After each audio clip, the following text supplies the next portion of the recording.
को प्रणाम। बैठ जाए, खड़े क्यों हैं? हम लोग यहाँ इकट्ठे हुए हैं अपने शिव की बात करने के लिए। वही शिव जो हमारे आपके घरों में पूजित है। संभवतः सभी के घरों में उनकी तस्वीर होगी, जिनको हम सभी बाबा कहते हैं, महादेव कहते हैं, शंकर कहते हैं, भोला बाबा कहते हैं, भोलेनाथ कहते हैं। उन्हीं शिव की बात करने के लिए हम आप इकट्ठे हुए हैं, जिनको साहब हरिनारायण जी कहा कि गुरु भी बनाइए। वो आपके भोला बाबा हैं, शंकर हैं, शिव हैं, महादेव हैं, पार्वती के पति हैं। उन्हीं को कहा साहब ने और दीदी ने कि अपना गुरु बनाइए। वो जगत गुरु हैं, जैसे वो महामृत्युंजय हैं, महाकाल हैं, सभी देवताओं में सर्वश्रेष्ठ हैं, महेश्वर है, परमात्मा है, परमेश्वर है, हर जगह उनकी श्रेष्ठता है। वैसे ही वो गुरु की कुर्सी पर जब बैठे हैं, वहां भी वो सर्वश्रेष्ठ है, गुरुओं के गुरु हैं, विश्व गुरु हैं, गुराधिपति कहा गया है।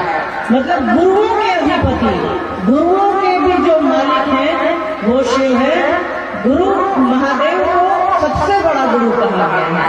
उन्हीं के बारे में साहब ने कहा कि उसी को जिसके हम आप एक लोटा जल डालते हैं, बेलपत्र चढ़ाते हैं, उससे सब कुछ मांगते हैं, परिवार मांगते हैं, संपत्ति मांगते हैं, पैसा मांगते हैं, भोजन मांगते हैं, गाय गोरू सब कुछ मांग लेते हैं।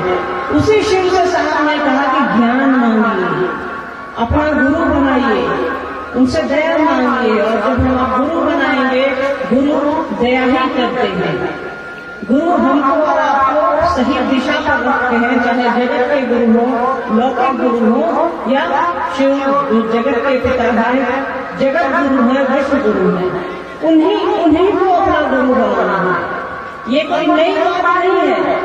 शास्त्र हमारे जो शास्त्र है, हमारी जो धार्मिक किताबें हैं, धार्मिक पुस्तकें हैं, उसमें लिखा है ये शिव जगत गुरु है। आप शिव पुराण पढ़िए, उपनिषद पढ़िए। सबसे ज्यादा प्रचलित हमारे यहाँ रामायण और महाभारत है। आपके घरों में है वो, आप उसमें पढ़िए तो आपको लिखा मिलेगा कि शिव गुरु है, उनको जगत गुरु कहा गया है। रामायण में लिखा हुआ है कि गुरु कैसा हो तो शंकर जैसा हो। जो किताबें हमारे आपके घरों में है, उसमें ये लिखा है कि शिव जगत गुरु है। गुरु कैसा हो तो शंकर जैसा हो। मानस में लिखा है, रामचरित मानस में कि तुम त्रिभुवन गुरु वेद वखाना। मतलब तुम इस तीनों त्रिभुवन के, त्रिभुवन मतलब तीनों लोगों के, तुमको गुरु कहा गया है। रामचरित मानस कहती है ये कि तुम त्रिभुवन गुरु वेद वखाना। मतलब आप तीनों लोगों के गुरु हैं, आपके जैसा कोई नहीं है। तो वैसी पुस्तकें हमारे आपके घरों में है। महाभारत कहती है, महाभारत और गीता के बारे में हम जानते हैं कि कृष्ण ने गीता का उपदेश दिया है। कृष्ण के जो गुरु है अभिमन्यु, उनके गुरु रहे महादेव। तो सारे शास्त्र इस बात की गवाही देते हैं कि शिव गुरु है, जगत गुरु है। किसी ने बताया नहीं आपको कि कैसे बनाइएगा गुरु। तो गुरु के बारे में बताना और गुरु को बनाने का तरीका, कैसे हम आपको किसी स्कूल का शिष्य बने, कैसे हम किसी टीचर का विद्यार्थी बने, ये बनने का तरीका साहब ने बताया। साहब ने इसके लिए 3 सूत्र दिए। 3 सूत्र हमको और आपको मालूम है। आज से कई लोगों की घोषणाएं हुई हैं, उनको भी कमोवेश उन्होंने समझाया होगा, आपने समझाया होगा कि साहब द्वारा प्रदत्त जो 3 सूत्र हैं वो क्या है। इन्हीं 3 सूत्रों के सहारे हम शिव को गुरु बनाने के रास्ते पर आ सकते हैं। हमारा मन समझेगा कि कैसे शिव को गुरु बनाए, क्या करे। लोगों को लगता है कि इसमें क्या होता है, इसमें कुछ भी नहीं होता है। भगवान शिव की शिष्यता में बस प्रेम है और कुछ भी नहीं है। इसी प्रेम को पनपने के लिए साहब ने 3 तरीके बताए हैं। साहब और दीदी ने 3 सूत्र दिया है। पहला सूत्र है कि हे शिव, आप मेरे गुरु हैं, मैं आपका शिष्य हूँ, मुझे शिष्य पर दया कर दीजिए। पहले सूत्र में साहब कहते हैं कि एक संबंध बनाइए। जब तक संबंध नहीं बनेगा तब तक कोई काम दिल से नहीं होगा। बच्चा को अगर स्कूल जाने में मन नहीं लगेगा तो उसको पढ़ाई करने में भी मन नहीं लगेगा। तो हमको आपको पहले संबंध बनाने की बात साहब ने कही कि एक संबंध बनाइए। सारे दुनिया में सारे रिश्ते जो है वो संबंध पर ही चलते हैं, हमारे आपके भाव पर ही चलते हैं, बोली पर नहीं चलते। तो साहब ने कहा कि महादेव को कहिए कि हे शिव, आप मेरे गुरु हैं, मैं आपका शिष्य हूँ, मुझे शिष्य पर दया कर दीजिए। उन्होंने संबंध बनाया और तब कहा कि दया मांगिए। एक संबंध जब बन जाता है तो आपसे जुड़ाव जब किसी का हो जाएगा तो आपकी फिक्र उसको हो ही जाएगी और उसकी फिक्र आपको या हमको हो ही जाएगी। दूसरा सूत्र है लोगों को बताना है कि शिव मेरे गुरु हैं, आपके भी हो सकते हैं, शिव को अपना गुरु बनाइए। तो इस बताने के क्रम में पहले हम आप समझते हैं, जितना दूसरों को समझाएंगे खुद भी समझ में आएगा। दूसरों को समझाने के क्रम में हमारा आपका संबंध और प्रगाढ़ हो जाता है। गुरु तो हमारे हैं, दया तो हम आपसे मांगते हैं, जुड़ाव की स्थिति बन रही है। तो जब दूसरों को समझाएंगे, दूसरों को बताएंगे तो वहाँ हमारा आपका जुड़ाव वो ज्यादा होगा अपने गुरु से, हमारा मन समझेगा। जितनी देर हम आप चर्चा करते हैं उसमें कुछ सेकंड कुछ पल के लिए तो हमारा आपका ध्यान उस गुरु पर जाता है। तो देखिए साहब से बड़ा स्पिरिचुअल साइंटिस्ट कोई नहीं है, उनकी कोई भी बात बहुत ही वैज्ञानिक है। मेडिकल साइंस के हिसाब से, विज्ञान के हिसाब से वो सारी बातों को प्रमाणित हमको उन्होंने कह दिया और विज्ञान ने उसे प्रमाणित कर दिया। विज्ञान कहता है आप जिस चीज को जितनी बार दोहराते हैं उतना ही आपको याद रहता है, आपके मन पर उसका प्रभाव पड़ता है। सिनेमा का गीत हम आप सुनते सुनते हम आपको अच्छा लगता है कि नहीं? हम लोग को अच्छा लगने लगता है। अभी बंकर भाई भजन गा रहे थे, सारे लोग झूम रहे थे, हम लोग भी वही कर रहे थे। हमारे आप सुनते सुनते उस भजन के बोल और आपको प्रिय होते हैं, उससे हमारा आपका जुड़ाव होता है। ऐसा लगता है इसमें जो हम सोचते हैं वो कहा गया है। तो जैसे हम किसी को समझाते हैं, जैसे हम किसी को बताते हैं कि शिव मेरे गुरु हैं, आपके भी हो सकते हैं, तो हमारे मन पर उसका प्रभाव जो है बहुत मजबूती से पड़ने लगता है। इसलिए साहब ने कहा कि तुम जो मतलब हम लोग उनको महादेव ने कहा कि तुम जो करते हो दूसरों को करने करो। और साहब ने हम सभी को कहा कि महादेव गुरु हैं, शिव से बनिए और शिव से बनाइए। और तीसरा सूत्र है नमः शिवाय से अपने गुरु शिव को प्रणाम करना। 108 बार की गिनती तो बनी हुई है माला की। साहब ने लिखा है शिष्यानुभूति में, उनकी चर्चाएं आप लोग सुनते हैं कि आप रुद्राक्ष की माला पर करें, उंगलियों पर करें या अजपा विधि से, उसकी तो कोई गिनती नहीं है अजपा जप की, उसका नाम ही है अजपा जप, जिसको जपा नहीं जाए वो हमारे आपकी सांस की प्रक्रिया से चलता है। हम आपके सांस का जो विज्ञान है उसके हिसाब से चलता है। तो इन 3 कामों को करते रहना है, महादेव गुरु से जुड़ाव की स्थिति बनी रहेगी। बाकी तो साहब और दीदी माँ है, हमको और आपको उस रास्ते पर ले जाने के लिए, शिव की ओर ले चलने के लिए वो आए हैं हमारे आपके बीच। वो नहीं दिख रहे हमारी आपकी आंखों से, ये नहीं समझिएगा कि वो नहीं है। धरती पर एक भी आदमी रहेगा उसके शिव होने की संभावना रहेगी, तब तक साहब है धरती पर और दीदी माँ है सब धरती पर। तो वो जो कह रहे हैं वो करिए। वो कह रहे हैं कि अरे आप दूर कहाँ जा रहे हो, तुम्हारे घर की चीज है, तुम्हारे अपने हैं वो, तुम्हारी चीजों के जैसा, चप्पल के जैसा, मोटर के जैसा, बाल बच्चा के जैसा, गाय गोरू के जैसा, तुम वो अपना समझो। अभी हम लोग यहाँ हजारों की संख्या में बैठे हैं, सबको ध्यान होगा कि अपनी चप्पल कहाँ रखे हैं। मुझे भी ध्यान है, मैंने अपना मोजा नहीं उतारा, मुझे लगा गुम हो जाएगा। सबको अपने अपने जूते चप्पल का ध्यान रखा है, इतनी छोटी चीज है सोचिए। तो वैसे ही साहब ने कहा कि तुम्हारे जीवन में ही है वो, तुम्हारे मन के किसी कोने में है, उनको बस याद करो, उनको घर का एक कोना मत पकड़ा दो कि अगरबत्ती दिखा दिए काम हो गया। कभी अपना समझिए तो उनसे पूछिए कभी मन ही मन की सरकार आज आपके लिए कुछ बनाए हैं, खाइएगा। हम लोग जिससे प्रेम करते हैं, जिसको अपना समझते हैं, उसको अपने जीवन में एक महत्व देते हैं। तो साहब ने यही तो कहा है कि आप अपनी छोटी से छोटी चीज के बराबर भी उसको महत्व दे लीजिए ना, आपका काम हो जाएगा। वो जिसने सब कुछ दिया है, ये सृष्टि उसकी है, ये दुनिया उसने बनाई है, जो सब कुछ दिया है, वो बात जिस पर सारी फुटानी है हमारी आपकी, इसी सांस पर तो सब कुछ है। अगर हम आप सांस लेना बंद कर दे, अभी मैं अगर मेरी सांस बंद हो जाए चलना, सब लोग आप लोग छोड़ के चले जाइएगा, यारे मर गए, सारा फुटानी तो इसी सांस पर है। तो जो ये सांस दिया है, जो ये शरीर दिया है, उसको तो याद कर ले, जिसने सब कुछ दिया है, इस दुनिया में भेजने का जो काम किया है, ये एहसान को चुका दे। बहुत मुश्किल से मनुष्य का ये जीवन बनता है। अपने जीवन को यथार्थ में बदलिए, अपने जीवन को सौभाग्य में बदलिए शिव का शिष्य बन बन के। इससे अच्छी बात धरती पर नहीं है कि हम आप शिव के शिष्य बने और साहब दीदी का संकल्प आगे लेकर के चले। इससे बड़ी बात कुछ नहीं है। जीवन चलता रहेगा, हम आप चूक जाएंगे, चले जाएंगे, पर शिव की शिष्यता रह जाएगी। तो शिव शिष्य बनने की कोशिश हमको और आपको करनी चाहिए। जैसा साहब कह रहे हैं, जैसा दीदी माँ कह रही हैं, वैसा करने की कोशिश कीजिए। बहुत सिंपल है ये, बहुत सीधा सा है, एकदम अपने घर जैसा, अपनी चीजों के जैसा। बस उनसे बात करनी है। शिव मेरे गुरु हैं, उनको अपना बनाइए और कुछ नहीं करना, न कुछ छोड़ना है, न कुछ पकड़ना है, बस महादेव को अपना समझना है।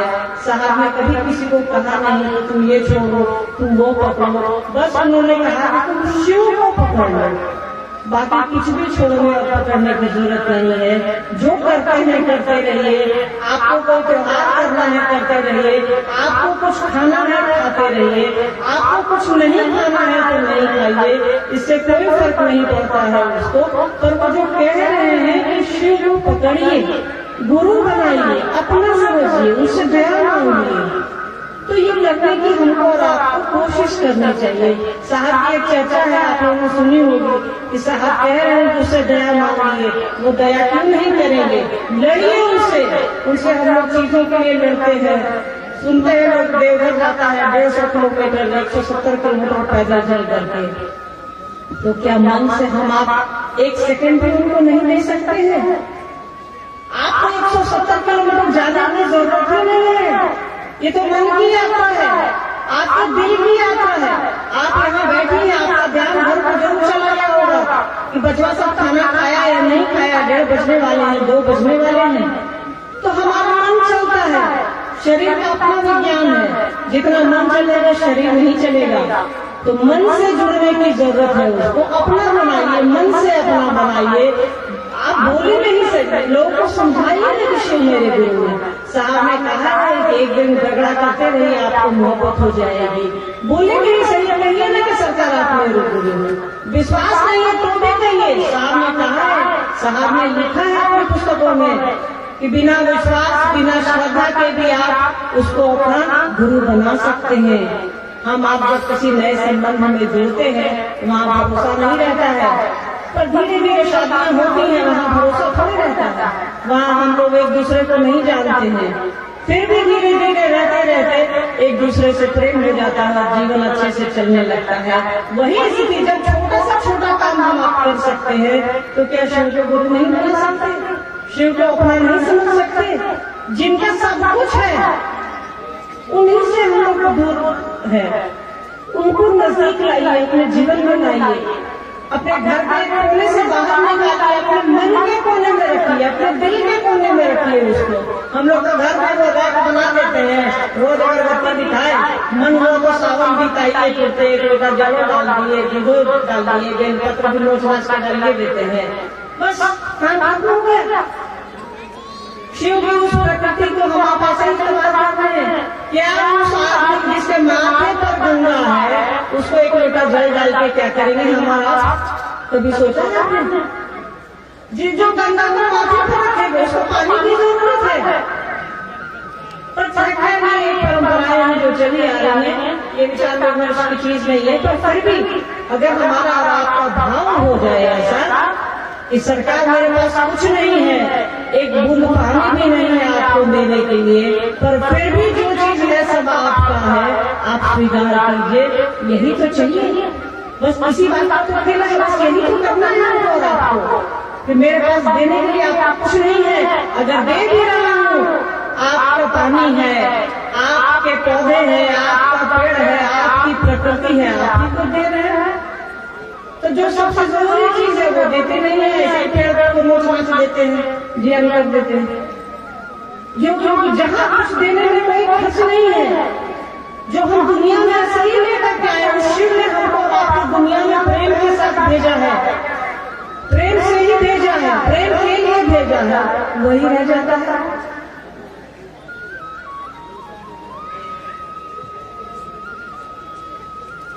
तो कुछ भी नहीं करना है, बस उसको अपना प्रेम देना है। और हम आप क्या दे सकते हैं उसको जरा बताइए।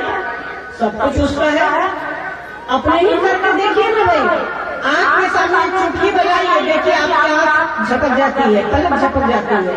हम आपको इतने लाचार हैं, एक पैर पर खड़े हुए लंगड़ा बन करके, दूसरा पैर जरा उठाइए तो लंगड़ी खेलते थे ना बच्चों में हम लोग, एक पैर उठ जाता, दूसरा पैर उठाइए। अगर हम आप बहुत ताकतवर हैं तो दूसरा पैर कितनी देर के लिए उठा सकते हैं बताइए। तो लाचार है हम, पर उस लाचारी को अपने सौभाग्य में बदलिए ना। कितना कमजोर है हम, विज्ञान उस शिव के सामने कितना कमजोर है। अभी तक घास तक नहीं बना पाए, जो घास पर हम बैठे हैं। सोचिए, मेडिकल साइंस इतना आगे चला गया है, दिमाग बदल देता है सबका, दिल बदल देता है, पर वो मन नहीं बदल पा सकता है। उसने खून तक नहीं बना पाया है, जिस पर सारी चीजें हैं। हमारे शरीर का अगर खून निकल जाए तो हमारी आपकी मौत हो जाएगी। विज्ञान भी उनके सामने छोटा है, मेडिकल साइंस भी उनके सामने छोटा है, तो भी हम आप नहीं समझते हैं कि जो है सब उसी का है ना। कि तेरा तुझको सौंप कर क्या लगा तो जो है उनका मन से बस दीजिए ना कि सरकार आप मेरे हैं, मेरे पास कुछ नहीं है आपको देने के लिए, क्या देंगे, जो है सो आप ही का है, आप ही का सामान, आपको क्या दें। मन तो दे सकते हैं ना, दिल तो दे सकते हैं ना। उनको अपना गुरु बनाइए, उनसे ज्ञान मांगिए। अभी अमित जी कह रहे थे ना कि सबने सब कुछ मांग लिया उससे, बस ज्ञान नहीं मांगा। रावण ने पूरी त्रैलोक्य की शक्ति मांग ली, उन्होंने अपने लिए जो घर बनाया था मांग लिया, सब कुछ उन्होंने दे दिया, सब कुछ वो बोले कि जाओ। रावण ने कहा कि आपको 5 मुख है, आप पंचानन है, हमको 10 मुख दीजिए। तो महादेव बोले जाओ। रावण को देखा होगा ना, आपको 10 मुख है, उसके 10 चेहरे हैं। कभी सोचा है कि 10 चेहरे कहाँ से आए उसको?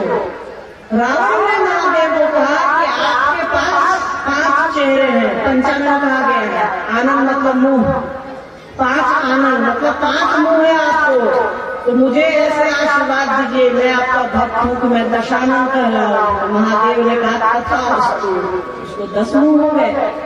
ये हम लोग भी नहीं जानते थे, इतिहास के विद्यार्थी फिर भी नहीं जानते थे, पर ये साहब ने बताया कि दशानन कहा जाता है रावण को। किसी ने सोचा है 10 मुंह उसको कहाँ से आया? ये शिव का आशीर्वाद है कि उन्होंने कहा कि आपको 5 है तो 10 दीजिए, दुगना दीजिए। फिर भी उसने महादेव से ज्ञान नहीं मांगा।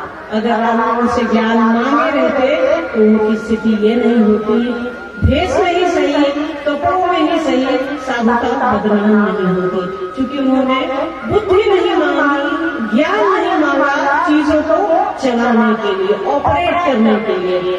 कोई भी चीज बनती है उसमें बनाने का तरीका होता है। आपको मोबाइल दे दिया जाए, आपको मालूम नहीं है कि ऑन कैसे होगा, घंटी कहाँ से बंद हो गई, तो क्या फायदा आपको हमारे लिए? तो आपके पास सब कुछ है, बस उसको सींचने की जरूरत है। आपके पास बिया है, बस उसको लगाइए, उसमें खाद पानी डालिए, और खाद पानी डालने के लिए साहब दीदी हमारे आपके पास उपलब्ध है। उस पौधे को बड़ा कीजिए। शिव शिष्टा का पौधा आपके मन में बनेगा, वो साहब दीदी है उसकी देखभाल करने के लिए। वो जो कह रहे हैं करिए, वो कह रहे हैं कि शिव शिष्य बनिए और शिव शिष्य बनाइए। तो इस दिशा में हम आप चले, शिव शिष्य बने और शिव शिष्य बनाए।